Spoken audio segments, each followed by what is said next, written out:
So while the country was burning, and there were protests and riots and looting and all types of stuff going on, police violence, wanton, brazen, authoritarian, tyrannical police violence, while that was going on, here's a story that slipped under everybody's radar, but it's massively important.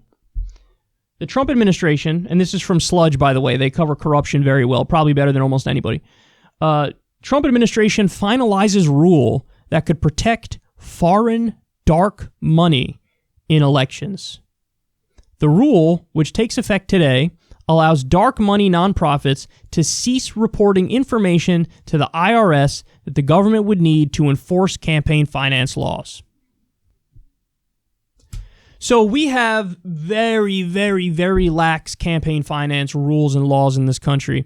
And really the reason for that is the Supreme Court, in a series of decisions that started in the late 1970s, they've effectively decided over time that money equals speech. So when you want to give money to a politician, that's an expression of your freedom of speech. So therefore, there shouldn't be limits. Now, of course, that's an absurd argument because money is not speech. It's just not. Somebody made the point, I think it was Larry Lessig, had said, okay, if money is speech, then murder for hire should be illegal.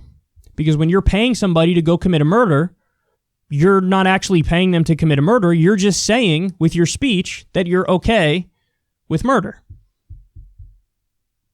Prostitution should be legal then because, you're not paying for an act. You are just expressing that you like the act. I like sex here. That's what that is. So, but in other contexts, everybody understands the idea that money is speech is ridiculous. But when it comes to money in politics, all of a sudden, they go, no, money is speech. So they're trying to legalize bribery and corruption, and they've effectively done that. Now, there are still some rules as to how it works and what the limits are, what the caps are, but there's always workarounds. And so it used to be the case that nonprofits, okay, they had to report anything over like $5,000, they had to report the source of it. And so then we would know who's really involved in these nonprofits and who they're giving money to. And so what are the motivations for a lot of the actions of these politicians? Well, now they don't even need to report it, which means people could donate over $5,000 a pop. People could donate whatever they want to these nonprofit groups. The nonprofit groups can donate to the politicians.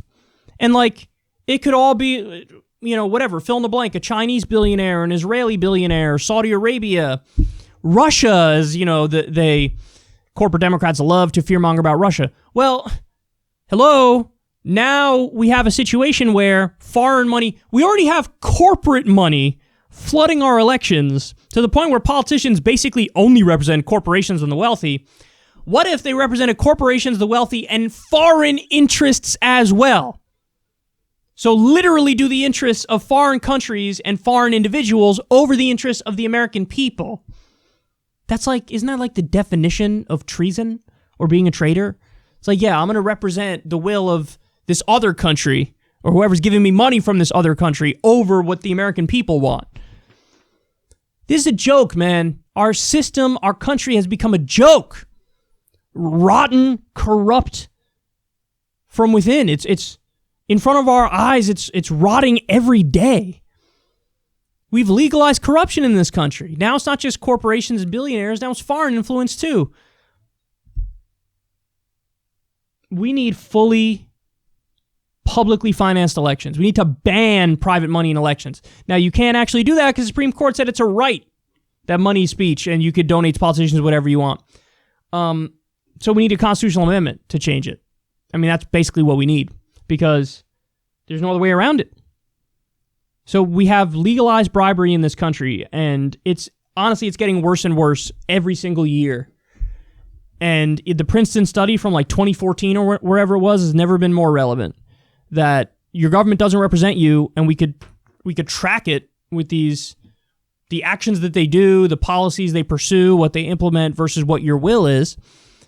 but they do represent the wealthy. So now it's going to be, they represent the wealthy, they represent corporations and foreign big money donors. So there's quite literally an international elite of a 1% at the international level, which is going to run everything. I know it sounds Alex Jonesy, but this is as clear as day. There's no conspiracy in this at all. The conspiracy is just out there in the open. So, keeps getting worse and worse, guys. I wish I had some positive news to give you, but when we don't keep our eyes on the government, and when we don't keep them in check, and when we don't let them know who's really the boss, there's no limit to what they try to get away with.